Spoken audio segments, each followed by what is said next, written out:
Au nom du Père et du Fils et du Saint-Esprit. Amen. Mon Seigneur et mon Dieu, je crois fermement que tu es ici, que tu me vois, que tu m'entends. Je t'adore avec profonde révérence. Je te demande le pardon de mes péchés et la grâce de faire avec profit ce moment de prière. Ma Mère Immaculée, Saint Joseph, mon Père Seigneur, mon ange gardien, intercédez pour moi. De même que le mois de mai qui se termine est dédié à la Vierge Marie, le mois de juin qui commence est plus consacré au cœur de Jésus et dans l'œuvre au moins au fondateur de l'œuvre, Saint José Maria, dont on va fêter cette année le 50e anniversaire de son rappel à Dieu, qui aura lieu d'ailleurs la veille de la fête du Sacré-Cœur cette année, la fête du Sacré-Cœur tombant le 27 juin. Et donc, ça va être le sujet de la méditation, cette récollection du mois de juin. Le Sacré-Cœur, qui est l'amour incarné de Dieu. Et pour le dire avec des mots du fondateur de l'œuvre, dans une lettre déjà de 1930, le cœur du Seigneur est un cœur miséricordieux, qui a pitié des hommes et qui s'approche d'eux. Votre dévouement au service des âmes est une manifestation de cette miséricorde.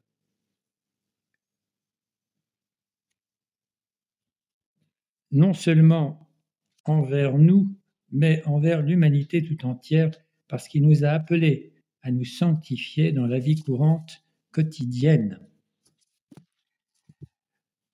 Dans l'Ancien Testament, en hébreu, le mot leb, qui désigne le cœur, qu'on traduit souvent par le cœur, ne signifie pas seulement le cœur, l'organe du cœur, mais évidemment plus l'intériorité de l'homme avec son intelligence, sa volonté, sa conscience. Et Jésus aussi pour désigner cette intériorité, cette relation avec son Père intérieur, personnel, parle de la chambre où l'on se réfugie pour prier. La collecte de la messe du Sacré-Cœur nous dit que dans le cœur de Christ se cachent d'infinis trésors d'amour. En parlant du cœur de Jésus, nous manifestons la certitude de l'amour de Dieu et la vérité de son don pour nous. Mais il ne suffit pas d'en parler, de méditer même sur le cœur de Jésus qui est amour, qui est miséricordieux. Non, Seigneur, il s'agit que tu règnes dans notre cœur, toi, que tu règnes dans nos affections, que tu règnes dans nos pensées, dans nos désirs, pour nous apporter la paix et la joie.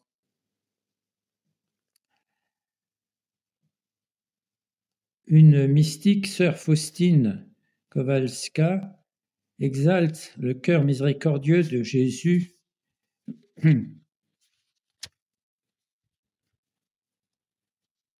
par ces paroles. Le divin cœur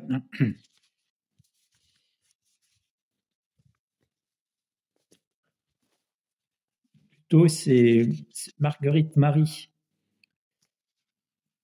Non. Oui, ô mon Jésus, parmi bien des dangers alentour, je vais par la vie lançant un cri de joie et je porte fièrement le front haut, car devant ton cœur plein d'amour, ô Jésus, se brisent tous les ennemis et se dissipent les ténèbres. Ta bonté dépasse toute compréhension et personne n'épuisera ta miséricorde. Oh, comme je désire ardemment que toute l'humanité se tourne avec confiance vers ta miséricorde. Elle écrit cela dans son petit journal. On voit que le cœur de Jésus est un petit peu comme un four ardent où nous venons nous réchauffer lorsque, particulièrement lorsque le monde est froid. Parfois, c'est nous-mêmes qui sommes froids à l'égard vis-à-vis des autres, de notre entourage, par notre égoïsme, qui nous rend un peu de marbre.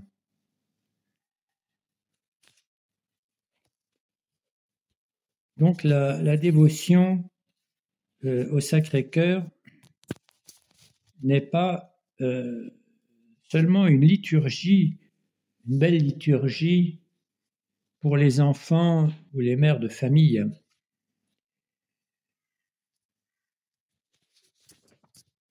Ce n'est pas non plus du piétisme sentimental à l'eau de rose. Saint José Maria, d'ailleurs, n'aimait pas trop la mièvrerie dans la piété, ni les représentations du Christ, du cœur du Christ sentimentaliste, un peu kitsch même. L'important, c'est que cette contemplation du Sacré-Cœur nous aide à prier. Pour nous aider à prier, nous pouvons nous servir de cette synthèse que fait Sainte Marguerite Marie sur les bienfaits du cœur de Jésus. On voit, elle voit trois dimensions, trois canaux dans cette source intarissable qu'est le divin cœur. Trois canaux qui coulent sans cesse, qui apportent l'eau de l'amour du Christ pour nous. Le premier, et donc nous pouvons méditer aussi sur ça, on a déjà parlé, cette miséricorde. Le premier de ces canaux, c'est la miséricorde pour les pécheurs. Mais les pécheurs sur lesquels coule l'esprit de contrition et de pénitence. C'est le bon larron, on croit. On voit à quel point le Seigneur est miséricordieux, il lui pardonne tout, il lui promet de l'emmener dans son paradis, parce que cet homme regrette profondément, reconnaît sa faute et regrette ses péchés. Mais ce faisant, il dérobe le cœur de Jésus. Il gagne Jésus. Il touche le cœur de Jésus et donc cette miséricorde du Christ s'exprime immédiatement. Eh bien, c'est ce qui nous arrive. Sainte Thérèse utilise parfois l'image de l'enfant qui a fait une bêtise, mais s'il va vers sa mère avec ses petits bras écartés en disant « Embrasse-moi, pardonne-moi parce que je ne le ferai plus », comment sa mère va-t-elle le repousser? Bien, c'est un peu ça avec Jésus. Si nous courons vers lui en disant « je ne le refais plus », il va forcément nous accueillir comme le père de la parabole du fils prodigue. Donc miséricorde. Le second canal, c'est la charité. La charité qui s'étend pour secourir tous les misérables qui sont en quelque nécessité. Ce que l'on voit, par exemple, dans la parabole du bon samaritain. Dans les Misérables, Évidemment, c'est le titre du roman Fleuve de Victor Hugo, mais misérable, c'est à la fois celui qui commet des crimes, le misérable, mais aussi celui qui est dans une situation, ça peut être aussi celui qui est dans une situation précaire, hein, misérable.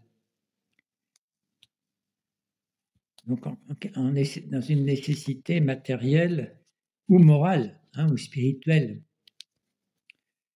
Mais dans les deux cas, Jésus va avoir à son égard beaucoup de charité, beaucoup de miséricorde.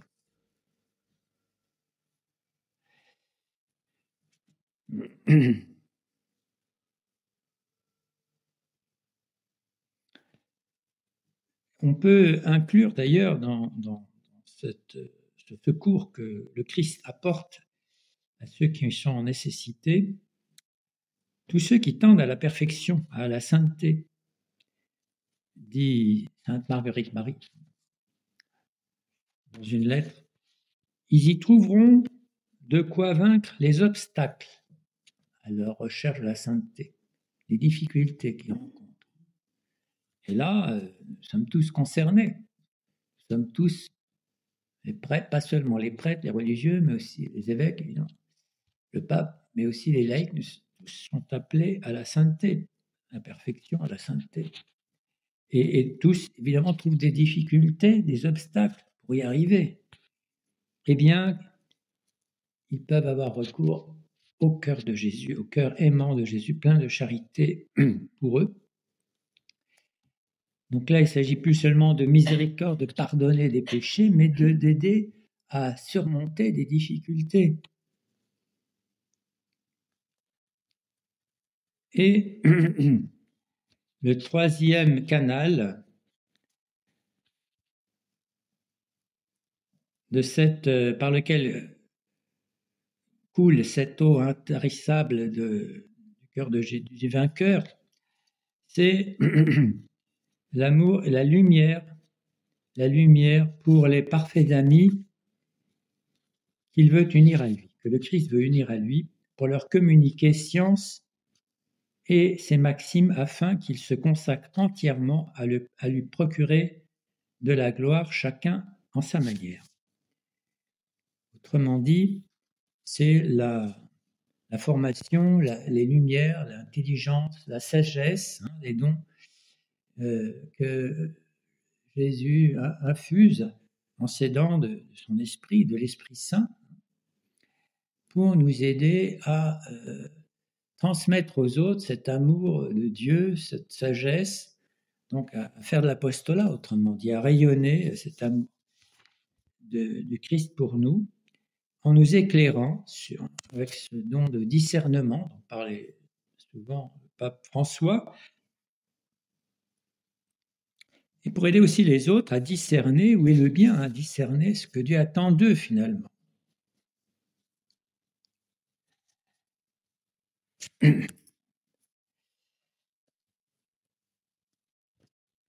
Oui, nous ne serons jamais,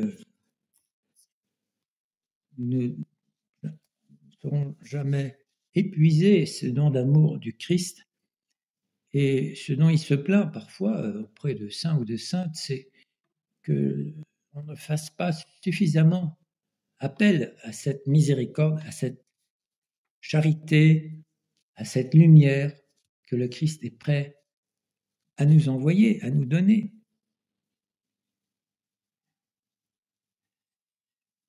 Et cela doit nous attrister aussi.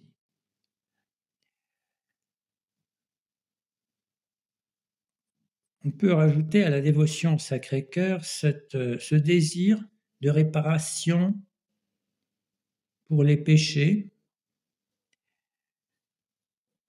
personnels et ceux des autres, en nous associant aux souffrances du Christ en croix. En fait, la dévotion au Sacré-Cœur n'est pas nouvelle dans l'Église, elle ne remonte pas, enfin on va voir tout à l'heure, même à Sainte Catherine de Sienne ou à Sainte Marguerite Marie. Elle est dans l'Évangile, elle puise son origine, sa source dans ce cœur du Christ transpercé en croix, d'où coule de l'eau et du sang pour montrer que voilà l'amour de Jésus pour nous, pour l'humanité, n'a pas de limite puisqu'il verse vraiment tout son sang pour nous, il donne sa vie pour nous. Et cela peut nous encourager à être coopérateurs de cette rédemption, de cet amour, en offrant nos souffrances. La faiblesse, la maladie, etc. Les imprévus, voire des petites mortifications.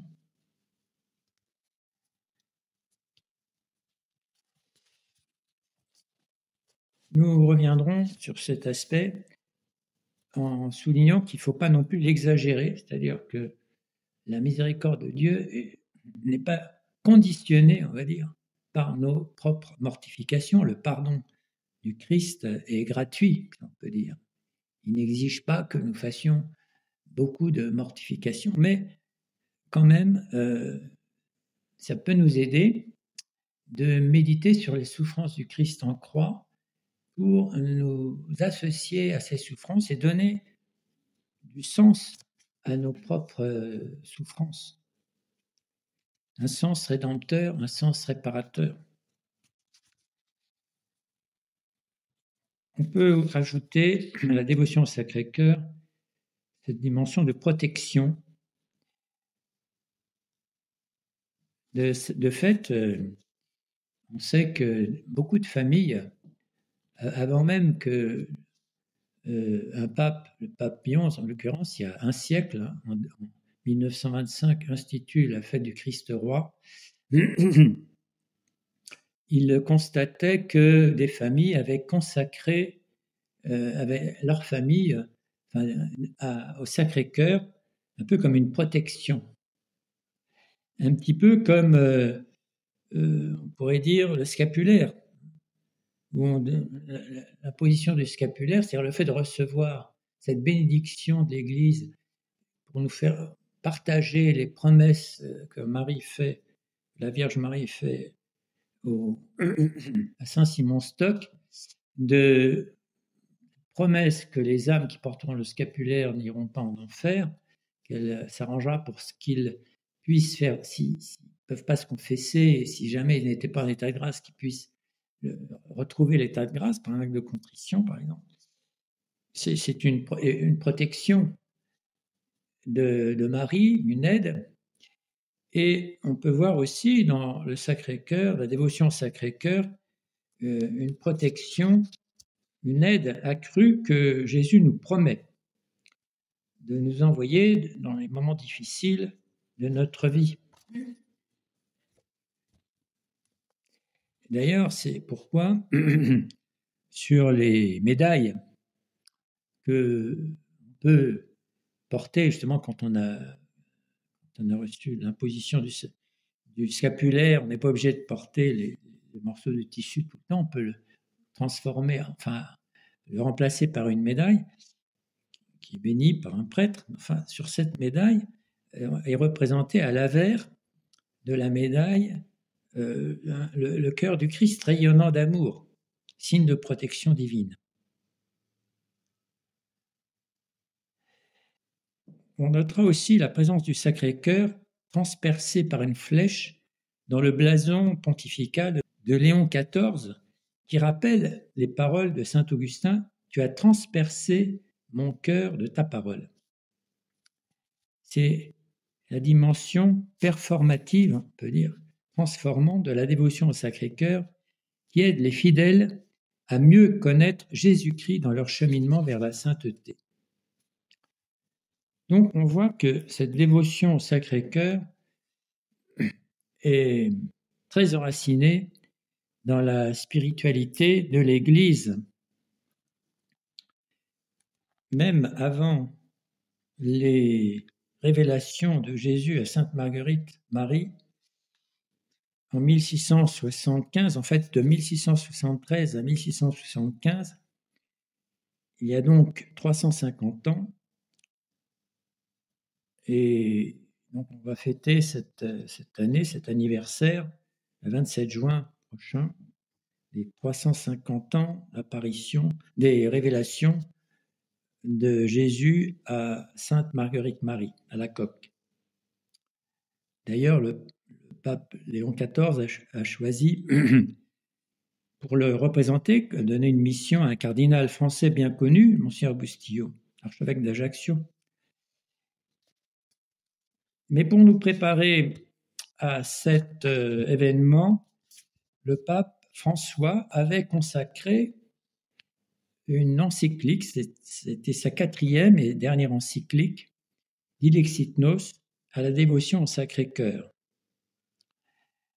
C'est d'ailleurs aussi dans l'histoire de l'Église la 4e encyclique d'un pape sur ce sujet, la première étant de Léon XIII en 1899, Annum Sacrum, et ensuite de Pie XI, Miserentissimus Redemptor, en 1928, et enfin de Pie XII, en 1956, Aurietis Aquas, un siècle après que la fête du Sacré-Cœur fut étendue par le bienheureux Pie IX à l'Église universelle en 1856.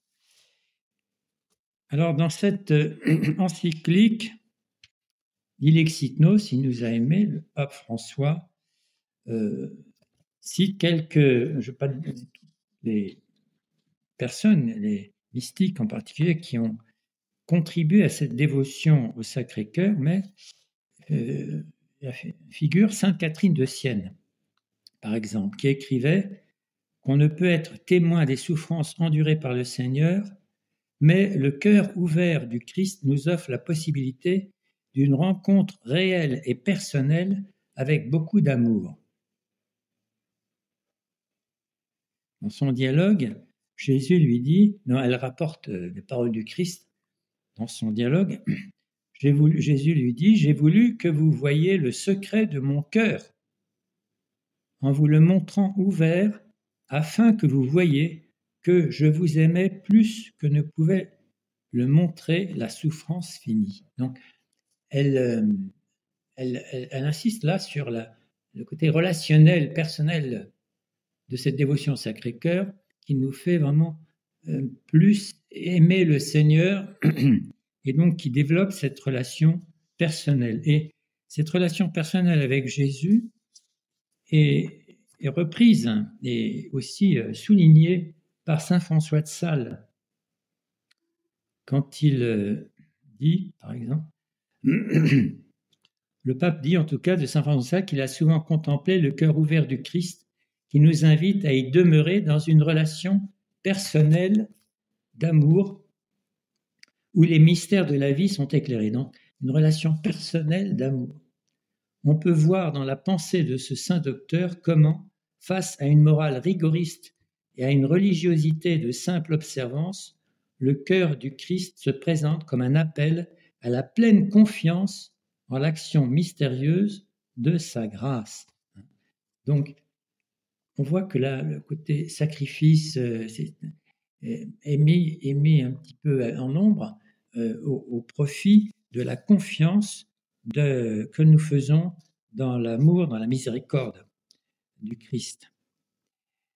Et c'est cet aspect que va développer particulièrement saint Thérèse de Lisieux, qui mettra définitivement, on peut dire, la priorité sur la confiance dans l'amour de Jésus-Christ, la priorité sur les mortifications. Non pas qu'elle méprise, et Dieu sait qu'elle-même s'est beaucoup mortifiée, mais elle dit qu'il ne faut pas trop attacher d'importance et surtout pas trop compter sur la valeur de ces mortifications, cette réparation, parce que en fait, ce qui est essentiel, c'est la miséricorde gratuite de Dieu, l'amour que le Christ a pour nous, l'amour sans limite.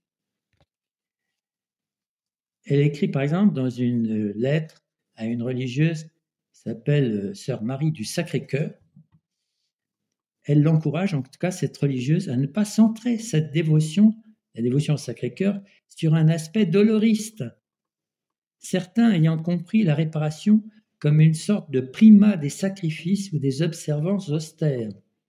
Au contraire, elle la résume dans la confiance qui est l'offrande la plus agréable au cœur du Christ, en disant « Mes désirs du martyr ne sont rien, ce ne sont pas eux qui me donnent la confiance illimitée que je sens en mon cœur. Ce sont, à vrai dire, les richesses spirituelles qui rendent injuste lorsqu'on s'y repose avec complaisance et que l'on croit qu'ils sont quelque chose de grand. » Et un peu plus loin, il dit « Ce qui lui plaît, ce qui plaît au Christ, c'est de me voir aimer ma petitesse et ma pauvreté. C'est l'espérance aveugle que j'ai en sa miséricorde. Voilà mon seul trésor. » Eh bien, terminé en cette année jubilaire, qui est aussi une année donc, du Sacré-Cœur, puisqu'on va fêter le 350e anniversaire de l'apparition, de la révélation et de l'apparition de Jésus à Sainte Marguerite Marie, eh bien que c'est l'année, cette année 2025, de l'espérance et de l'amour divin. Alors, tournons-nous vers Sainte Marie, mère du bel amour.